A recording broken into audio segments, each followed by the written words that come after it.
Buenos días a todos, mi nombre es Alan Martel y esto es Zona Deportiva de la UFPC.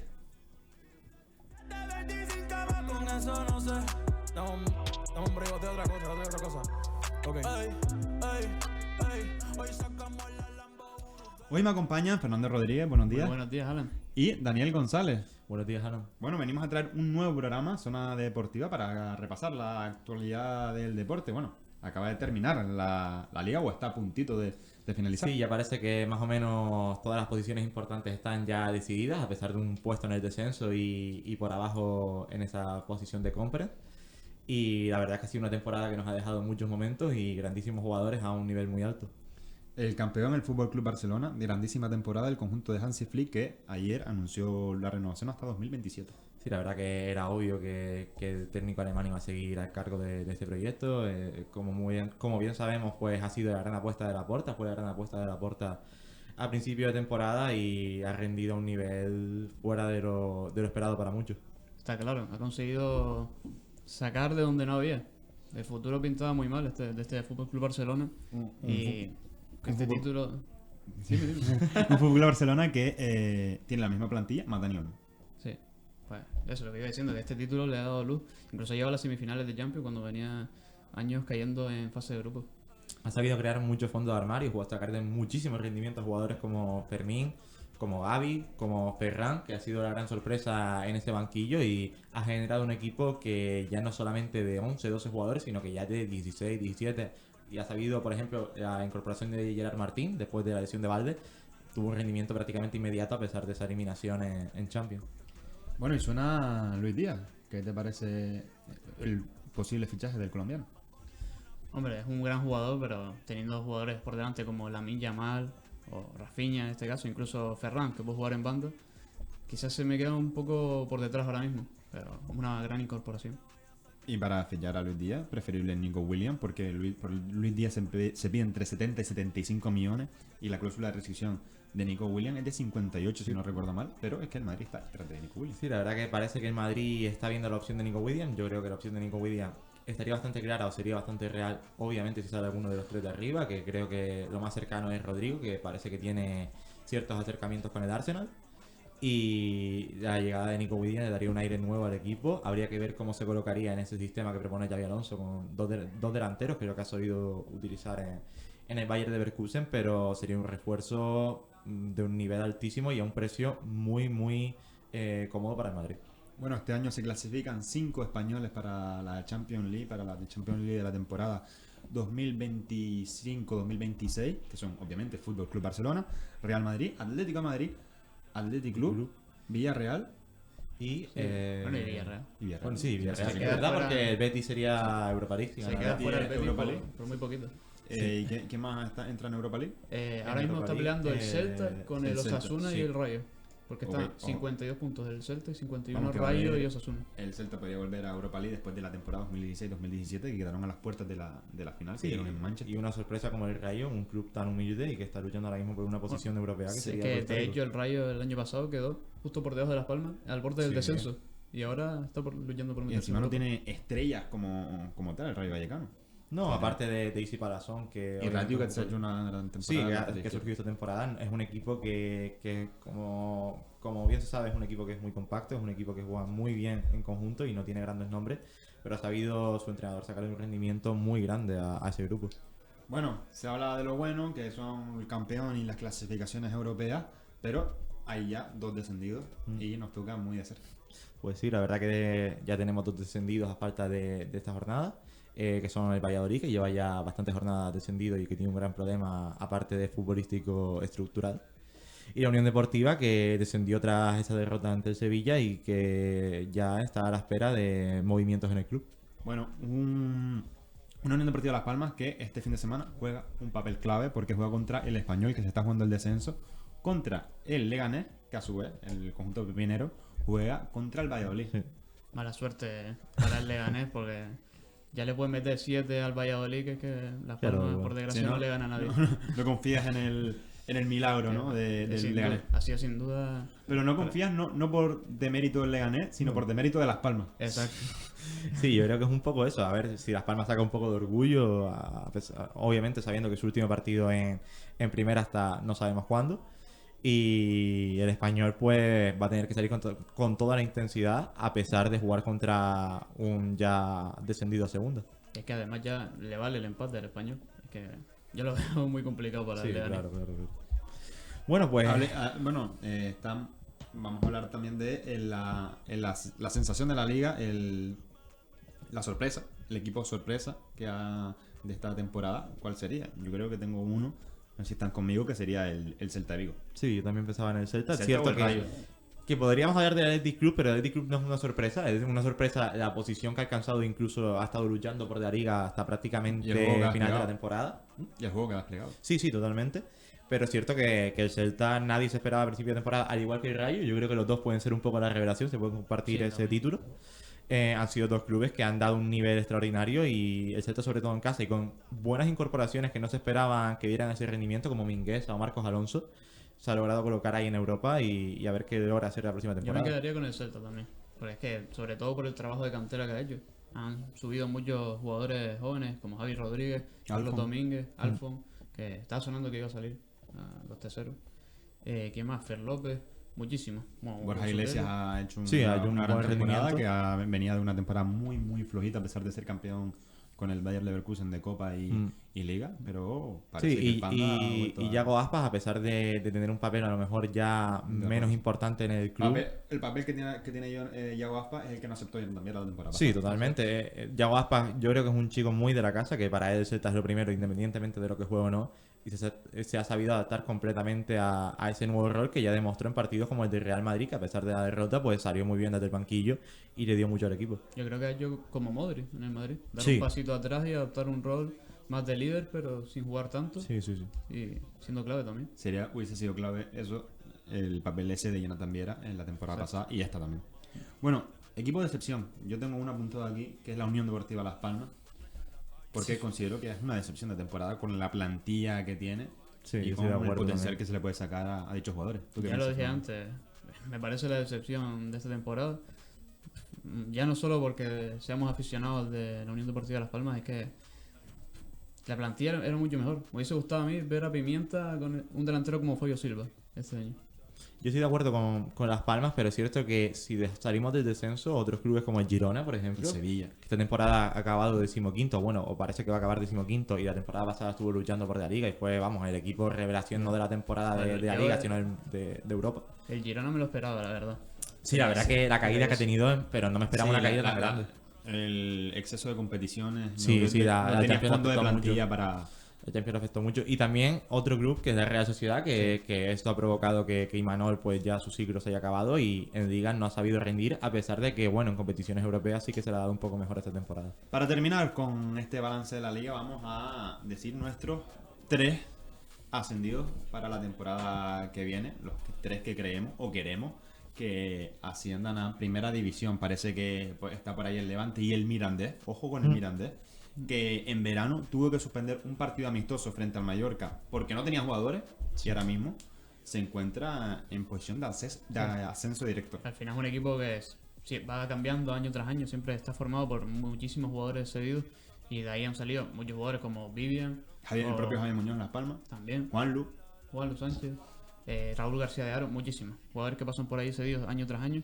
Riquelme. Y va cambiando todo el año, sí, eso. Camello. O sea, tenemos muchísimos jugadores reconocidos que han pasado por su plantilla. Yo creo que este es un tema que ya estuvimos hablando la semana pasada en la otra cantera. Y creo que a pesar de que ahora mismo el Mirandés se encuentre en el puesto de ascenso directo, creo que el Elche ha hecho una muy buena temporada y veo a Elche y Levante los dos de ascenso directo. Y es cierto que después de los playoffs, pues la ruleta de los playoffs es una lotería. Da igual que estés tercero que estés sexto, que al final pues te puedes terminar dando la sorpresa. Así que entre los que ahora mismo se encuentran en playoff, yo sigo diciendo que el Racing es mi opción favorita. Lo veo como un equipo muy bueno, un equipo que se ha sabido adaptar muy rápidamente a la Liga Hypermotion después de un budget que tuvo muy grande. Y lo veo totalmente en esa gran posibilidad de ascender a primera el próximo año. Bueno, yo viendo los que están aquí en la clasificación, me gustaría que ascendieran. No voy a decir los que queremos, Claro, es que es muy Porque diferente una cosa que la otra. pero me gustaría. El Elche de Sarabia, que nos eliminó precisamente en Copa. Es verdad. Qué bonito sería Eder Sarabia entrenando a la, Sí. a la Unión Deportiva. Tenía que haber pasado. Luego el Racing me gustaría también. Y... Bueno, que y lo veo Levante. Y lo veo Levante, como- que parece Ya. que está claro. Pero voy a decir lo que me gustaría. Elche, Racing y el Almería. Ya, Sí, es vale, que hay mucho jugadores que me histórico por ahí, Bueno, ¿no? a mí me gustaría, porque nunca lo he visto en primera, o porque nunca ha estado en primera literalmente, El el Mirandés. Sí, sería algo muy extraño. El Sería algo muy Mirandés sería extraño. algo muy raro. Mbappé jugando Sí, en un el Madrid-Mirandés sería algo... En el campo de Miranda del Ebro. Sí, sí. O tendrían que cambiar el estadio, ¿no? Porque creo que no cumplen No, con sí los cumple, requisitos. ¿no?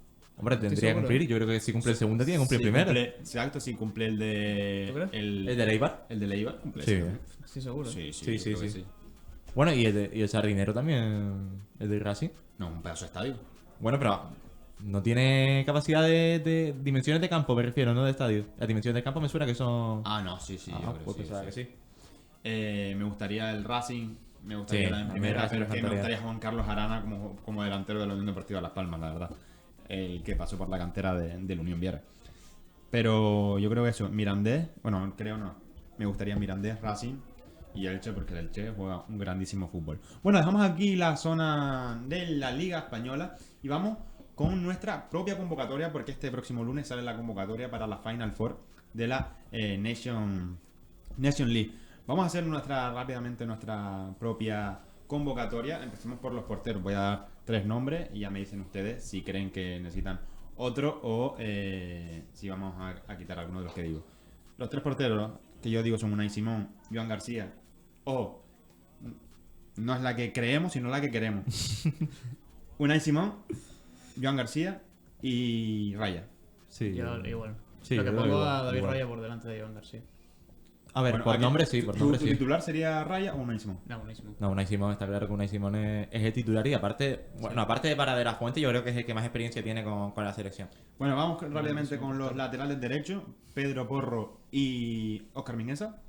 Sí, pues es que Sí. hay pocas No, opciones. no hay mucho pero lateral y con la baja de Carvajal, pues está claro que va a estar entre ellos. Si estuviese Carvajal, pues sería el Sí. titular. Laterales izquierdos, Cucurella, Valde. También. Pasa lo mismo que en el otro lado. Bueno, para mí, sí. yo añadiría Carrera en este sentido, pero estaría entre ellos 3 seguramente. Vamos con los centrales. Pues en centrales tenemos a Íñigo Martínez, a Cubarsí, a Hewson y a Asensio. Yo creo que van a ser esas 4 elecciones en los centrales, pero los 4 con muchas posibilidades de llegar. Y bueno, vamos pasando ya rápidamente al mediocampo. Yo creo que en el mediocampo está claro que van a ser Pedri, Baena, Isco, Jan Sanset, Dani Olmo. Y ya en la delantera, pues tenemos varias opciones. Metería a Subimendi también. Y ya en la delantera tenemos varias opciones como pues son José Lu, que no sabemos si va a volver, Nico Williams, Lamine, que obviamente va a estar ahí. Y quién sabe si Guruceta, que ha hecho una muy buena temporada con el equipo Samu vasco. Morodion. También Ferran, Ayose. Ferran, es verdad, Ferran seguramente cuenta con el equipo. Habrá que ver quién es ese delantero centro, porque hay mucha competencia, pero no existe ¿Ustedes a quién una... pondrían de delantero centro? Ahora mismo Ferran. Pues yo pondría a Ferran y si no Guruceta. O Ayose. También. Bueno, vamos un momentito a publicidad y ahora volvemos. Conquistamos al mundo antes de levantarnos de la cama. ¿Creer en mí? Soy un loco con todo el derecho a serlo. Tengo en mí todos los sueños del mundo. Porque el presente es todo el pasado y todo el futuro. Universidad Fernando Pessoa Canarias. Conquistamos al mundo antes de levantarnos de la cama. ¿Creer en mí? Soy un loco con todo el derecho a serlo. Tengo en mí todos los sueños del mundo. Porque el presente es todo el pasado y todo el futuro.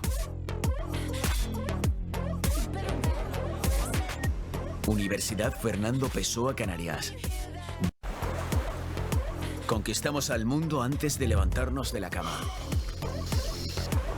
¿Creer en mí? Soy un loco con todo el derecho a serlo. Tengo en mí todos los sueños del mundo. Porque el presente es todo el pasado y todo el futuro.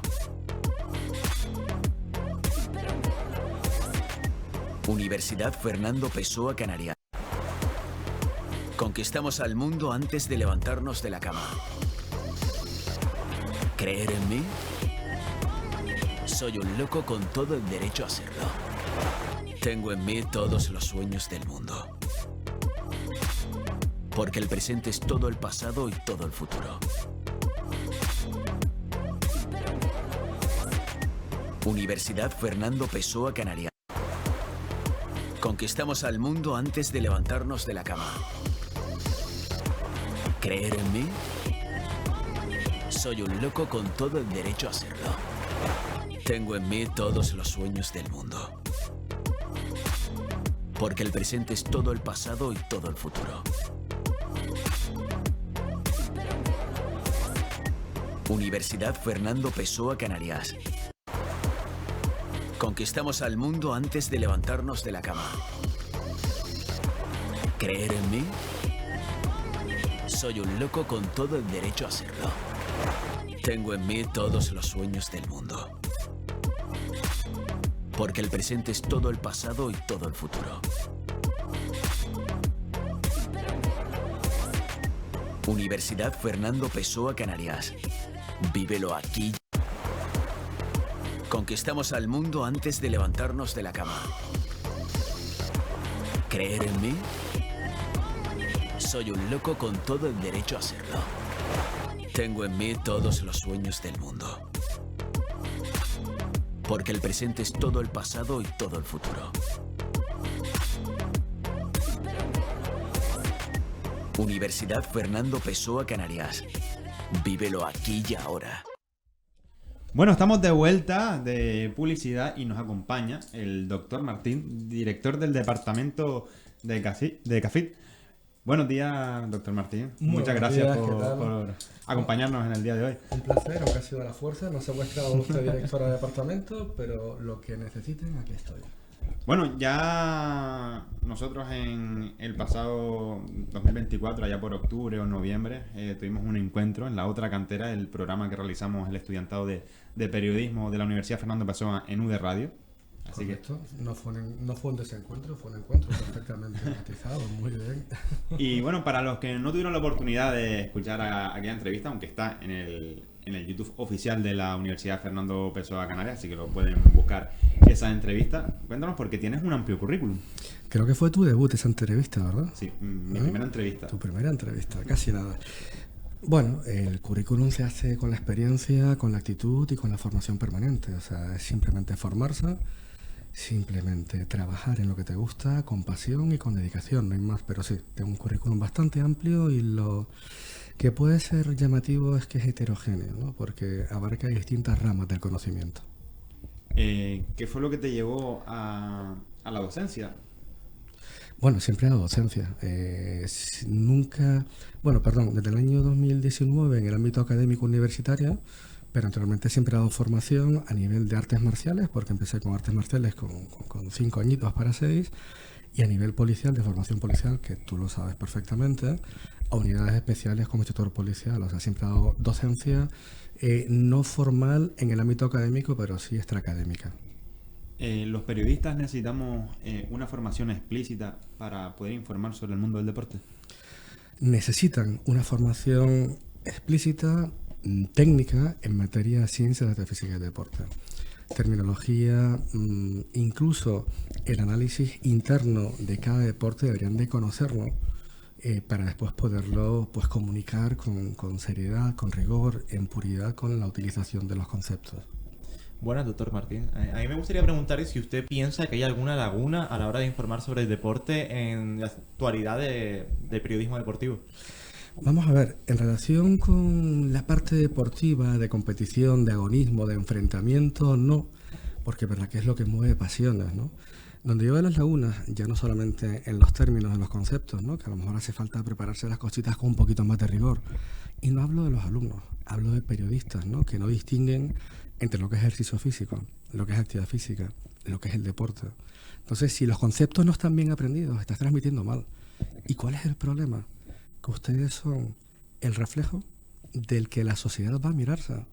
Y muchas veces, términos que utilizan ustedes mal empleados, después lo utiliza el resto de la sociedad. Me explico. Por ejemplo, Cuando ustedes oyen mundo mundial y empiezas a ver las redundancias, o sea, ¿por qué redunda esa terminología, no?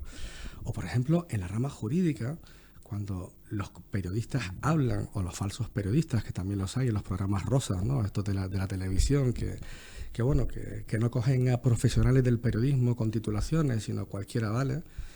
Y cuando te empiezan a decir, le he puesto una demanda civil, le he puesto una querella criminal. Vamos a ver, la denuncia siempre es en el ámbito de la jurisdicción penal. La demanda siempre es en la jurisdicción civil. Entonces, ¿qué falta? Falta rigor, falta conocimiento y falta estudiar previamente a cualquier actividad de periodismo o de comunicación el ámbito concreto para contextualizar y que las preguntas sean de rigor, para que tengan solvencia, para que la gente empiece a empaparse por osmosis inversa de lo que es la terminología adecuada cuando habla un periodista. Martín, usted es experto en defensa personal también, ¿no? Sí, académicamente soy doctor en medicina, en seguridad y en derecho, ¿no? Y a nivel, sí, soy experto en artes marciales y por eso doy formación en el ámbito de la defensa personal femenina contra la violencia de género doméstica y contra las agresiones sexuales, y a nivel policial doy formación policial operativa a unidades especiales. Y eso tú lo sabes porque te lo han dicho alguien de tu familia, que ha tenido, no sé si la suerte o la desgracia de sufrirme, pero bueno. Sí. Wamba, es verdad, cierto. Bueno, ¿cree que en los colegios o institutos, en la asignatura de educación física, se debería de dar o enseñar la defensa personal? Vamos a ver, yo en eso soy muy crítico. Yo siempre he dicho que cada gobierno quiere poner su sello en las leyes educativas, ¿no? A mí me da igual que sea rojo, amarillo, verde, azul o violeta, me da igual el color. El problema es que cuando una ley educativa no se hace de manera longitudinal para que realmente pueda verse los frutos y la currícula es la que es, me refiero a las materias de estudios, todas las leyes educativas obvian cuestiones importantes como formación en materia de defensa personal, formación en materia de primeros auxilios, soporte vital y utilización, por ejemplo, del desfibrilador semiautomático o automático externo. Formación, como pasa en otros países más adelantados, como en Japón, para que los niños puedan reaccionar ante cualquier tipo de riesgos cuando, por ejemplo, hay un terremoto. Que sepan cómo actuar ante cualquier emergencia. O sea, esas son cosas que son fundamentales, que son capitales y no se tienen en cuenta. ¿Para qué? Para salvar vidas. Cuando una persona sabe actuar ante un atragantamiento, ante una parada cardíaca, en la currícula en edades tempranas, estás sensibilizando, generas impacto y encima interiorizas respuestas. O sea, ¿por qué no se hace? ¿Por qué se van siempre a cuestiones que son más peregrinas, que no son capitales, porque salvan vidas? Entonces, bueno, pues habría que hacer una reflexión al respecto, es mi opinión. A mí, ya que usted se dedica a la formación policial, como ha dicho anteriormente, me gustaría preguntarle por una noticia en concreto que tuvo lugar hace un par de días, que fue ese incidente que ocurrió en el aeropuerto de Gran Canaria, en donde la policía tuvo que intervenir e incluso abatir a una persona que estaba realizando varias agresiones a los que estaban por allí presentes. ¿Piensa que la justificación, que la intervención policial hasta ese punto está justificada? ¿O cree que ahora mismo... Vamos a ver. Sin sesgos. Estoy hablando como profesional, como doctor en seguridad, como doctor en derecho y también como instructor policial de unidades especiales y también como perito en el uso de la fuerza, en el uso proporcional de la fuerza, ¿no? Y de armas no letales. No podemos coger y hacer una cuestión racista de ese tipo de cuestiones. ¿Por qué? Estamos en un Estado de Derecho, estamos sujetos a normas. Y hay una ley orgánica del Código Penal que tipifica como delito las amenazas, las agresiones, en cualquier ámbito. Pero cuando se utiliza un arma blanca de grandes dimensiones, y no hablo del color de la piel, hay la respuesta, a mi juicio, y además es un juicio técnico, profesional, fue acorde, fue proporcional. ¿Por qué? Esa persona había intentado robar a punta de cuchillo, era un cuchillo de cocina de grandes dimensiones, a un profesional del taxi. Ese profesional del taxi entró en el aeropuerto a pedir ayuda. Sale la policía cuando se requiere para prestar esa ayuda, esa asistencia a un ciudadano. Pero en ese impasse, cuando la policía sale, también esa persona estuvo a punto de apuñalar a otro ciudadano. Y después coge con ese cuchillo y cuando se le requiere para identificarlo y para detenerlo, y se abalanza contra los policías esgrimiendo un arma blanca. Estamos hablando que está provocando una situación de alerta y de pánico en la que la vida de terceros y de esos policías estaban en peligro. Arremete contra la policía, contra los miembros de la Fuerza de Cuerpos de Seguridad, en este caso el Estado, contra la Policía Nacional, esgrimiendo para intentar apuñalar a uno de los policías que cae al suelo y al intentar esquivarlo. Hay una teoría, la teoría de Tweller, que habla perfectamente, la pueden buscar en los medios, hay vídeos al respecto, de la peligrosidad y cómo se compromete la vida. Tengan en cuenta que el delito, no estamos hablando simplemente de una amenaza de arma blanca. Hay una tentativa de homicidio de esa persona a terceras personas, aparte del robo con fuerza. Entonces, ¿justificado? Sí. ¿Por qué? Porque compromete la vida de terceras personas y la vida de los propios agentes policiales que intervinieron. Vamos a dejarnos de discursos de racismo y demás porque el color no es lo importante. Estamos hablando del tema intelectual. Y el Estado tiene el monopolio de la fuerza. Y las armas reglamentarias de la policía, de la Fuerza de Cuerpos de Seguridad, conllevan en la dotación lo que son las armas de fuego. Y las armas de fuego son para utilizarlas en casos extremos. ¿Había que haberla utilizado? Sí. Mírense la teoría de Tweller, como les estoy diciendo, para que vean la peligrosidad desde el punto de vista técnico. Esa persona no estuvo a distancia, estuvo corriendo, persiguiendo a los policías para apuñalarlos.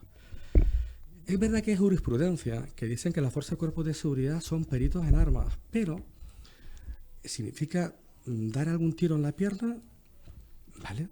En una situación cuando el blanco, en este caso el sujeto, es móvil, va corriendo de un lado a otro, es muy complicado. Y ir a partes de menos volumen, como es una pierna, significa que puede haber un disparo perdido y que vaya a terceras personas, a la ciudadanía, con lo cual siempre se va al bulto, porque es una respuesta instintiva. ¿La respuesta adecuada? Sí. ¿Achacable a la policía? No. ¿Fue proporcional? Sí. Había una agresión que comprometía, además, un delito de homicidio imprudente, bueno, pues pasó lo que ha pasado. Ahora, si ustedes me preguntan, ¿por qué no se utilizó lo que se conoce coloquialmente, mal llamado el taser, las pistolas eléctricas? Pues miren, en el uso proporcional de la fuerza, donde tiene que estar la congruencia y la oportunidad y la proporcionalidad, es el Estado quien tiene que dotar de esos medios no letales, que no son taser, son dispositivos electrónicos de control, a la fuerza y cuerpos de seguridad. Y entonces a lo mejor se podría haber evitado. Digo a lo mejor porque a veces los DEC, los dispositivos electrónicos de control, fallan. Entonces lo que queda es que el binomio o el compañero dé protección con el arma de fuego. Quiero decirles que la culpa de esa no dotación a la Fuerza de Cuerpos de Seguridad del Ministerio Interior, que tenían que haber estado esos dispositivos ya entregados a la Fuerza de Cuerpos de Seguridad para que haya un escalón por debajo y se podía haber evitado la muerte. ¿Con los medios que tenían se actuó proporcionalmente? Sí. ¿Con el DEC se podría haber evitado una vida o no si no falla en ese momento el DEC? ¿Por qué? Porque tiene que haber una protección con el arma de fuego. ¿Vale? Buenos días, doctor Martín. Nos decía que se actuó de forma acorde. Sí, proporcional, sí. Pues sí, de forma acorde. ¿Por qué cree que las autoridades anteriormente habían tenido como miedo, digamos, o temor de usar esas armas letales? Vamos a ver, si estamos hablando de la Fuerza de Cuerpos de Seguridad, no tienen miedo de utilizar las armas no letales. Las no letales, estamos hablando de los DEC, los dispositivos electrónicos de control. Estamos hablando de extensibles, pero tengan en cuenta que cuando la vida está en peligro y no hay un arma previa al arma de fuego, la que te queda utilizar es el arma de fuego. Lo que pasó con el tema de las lanchas en Cádiz, ¿de acuerdo? Con el tema del las lanchas de narcotráfico. A veces los agentes de la policía tienen miedo a utilizar las armas porque después está el tema legal. El tema legal porque tiene que justificarse una proporcionalidad en la utilización de ese arma de fuego. Pues tenían que haber sacado las armas de fuego mucho antes, cuando ya se iban a lanzar con la narcolancha encima de ellos y hubiesen salvado la vida. Lo que no puede ser es que el Estado y la sociedad estén siempre poniendo en tela de juicio la utilización de la dotación. En este caso hablamos de las armas reglamentarias, donde un policía o un guardia civil, me da igual el cuerpo, la Fuerza de Cuerpos de Seguridad de forma común, de forma genérica son policías locales, Cuerpo General de la Policía Canaria, Policías Autonómicas, las Policías Forales o la del Estado, que también entra en la Fuerza de Cuerpos de Seguridad, Policía Nacional y Guardia Civil, tienen que firmar un documento donde hacen un juramento de utilizar y de portar siempre su arma reglamentaria cuando estén de servicio. Pero paradójicamente, la Ley Orgánica 2.1986 de 13 de marzo, Fuerza de Cuerpos de Seguridad, te dice perfectamente que ellos estarán de servicio, o sea, tienen que actuar, estén o no de servicio. En los principios básicos de actuación te habla perfectamente que ellos son policías una vez que se identifican. Cuando ellos ven cualquier tipo de delito, si no actúan, aunque no estén de servicio, se les puede aplicar la omisión del deber de perseguir delitos, ¿vale? Que es otro delito. ¿Cree que está sobrecriticada las acciones policiales siempre que hay un altercado de esto? Sí, ¿sabes el problema? ¿Qué es lo que está pasando, no? Donde todo el mundo que no tiene ni puñetera idea, gente que no tiene conocimientos técnicos, no tiene conocimientos legales, oye, le dispararon porque era negro, vamos a ver, tonto. Le han disparado porque portaba un cuchillo de cocina enorme e iba a agredir, y ha agredido, ha cometido un delito sobre un ciudadano al que iba a robar, coloquialmente, o a nivel policial, con una sirla, el amenazar con arma blanca, después a punto de apuñalar a otro transeúnte, y porque hubo un intento de homicidio de matar con el cuchillo a los policías que fueron a detenerlo, para que no comprometieran más la seguridad de las personas. Con lo cual, claro, el problema es que se hacen juicios críticos, que no son juicios críticos, son juicios de ignorantes, de personas que desconocen lo que es la ley, lo que es la proporcionalidad y lo que son los criterios técnicos operativos. Y eso es un disparate, porque que un mentecato es la evolución semántica o lingüística de la palabra latina mentis captus, mente estrecha. No estoy hablando en sentido peyorativo. Lo que pasa es que por evolución lingüística acabó derivando la palabra mentecato. Pues que un mentecato esté enjuiciando o hablando de cuestiones que no sabe, sin conocimientos legales, sin conocimientos técnicos, sin conocimientos operativos, me parece aberrante. Porque no hay nada más peligroso que un ignorante atrevido. Esa es mi opinión. ¿Qué le parece el papel de las redes en este tipo de noticias? Que los usuarios puedan comentar todo lo que les apetezca. Hombre, esto es un país libre, la gente puede comentar con fundamento y con rigor, y después están los todorotas que comentan sin tener ningún tipo de idea, porque se dejan llevar por influencers de turno, que no está documentado, que el problema es ese, que es un indocumentado, y además parece que sienta cátedra, ¿no? Sin tener los conocimientos previos al efecto. Después están todos los borreguitos, todos los corderitos que van detrás de, como tiene muchos seguidores, pues yo quiero ser como él, y es un dogma de fe lo que él dice, con lo cual yo voy a asumir ese dogma de fe y voy a ser un fiel seguidor, ¿no? Hay que tener siempre criterio, hay que tener juicio, hay que tener formación para decir, oye, pues no me convence. Y en la universidad está precisamente para ser críticos. Desde la reflexión, yo a los alumnos se lo digo, señores, o sea, no saber mucho. Lo que quiero es que ustedes como universitarios cuestionen las cosas contextualizando desde el rigor y saquen sus propias conclusiones, no porque otra persona las diga. Oye, pues si tengo dudas, pues oye, voy a analizarlo, voy a estudiarlo, voy a argumentarlo y yo concluyo lo que yo considere que es pertinente o no. Yo no tengo por qué pensar igual que otra persona, pero tengo que ser una persona con juicio, con capacidad de reflexión, para yo saber lo que está bien y lo que está mal. ¿Vale? Simplemente eso. ¿Están menospreciadas las fuerzas del Estado por parte de la ciudadanía? Vamos a ver. Realmente están minusvaloradas. De hecho, parece mentira, ¿no? Que las fuerzas de cuerpos de seguridad, por lo menos las del Estado, no estén consideradas profesión de riesgo por parte del Estado central, por parte del Ministerio Interior, que es quienes tienen que velar por la seguridad de esas personas que están protegiendo a la ciudadanía. O sea, tienen que velar, hay que proteger a los que nos protegen, como digo yo. ¿Están minusvaloradas? Sí. Salvo cuando alguien necesita de su ayuda porque su vida está en peligro, en emergencias, en situaciones de catástrofe, en situaciones de robos, de acciones terroristas, entonces sí están bien valoradas. Pero en líneas generales, sí, pero por el gran desconocimiento de las acciones y labores que realizan, y la gente se olvida que son fuerzas de cuerpos de seguridad que trabajan en un marco democrático y están supeditados al Estado de Derecho.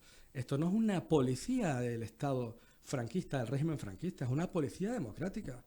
Y evidentemente el Estado tiene pues el monopolio de la fuerza, que no de la violencia, de la fuerza. Si no, esto sería pues un disparate poder convivir en sociedad sin ningún tipo de normas de respeto contra esas personas que están colisionando constantemente e incluso comprometiendo la vida y la integridad física de otras personas que están haciendo el buen ciudadano. O sea, simplemente eso. Bueno, pues hasta aquí la pequeña charla improvisada con el Sí, doctor Martín. Esto suena encerrona como siempre. Muchas gracias por aceptar nuestra invitación. ¿Qué que no- invitación? Si no, no no, se puede nada. no ha sido nada a la fuerza. Menos mal.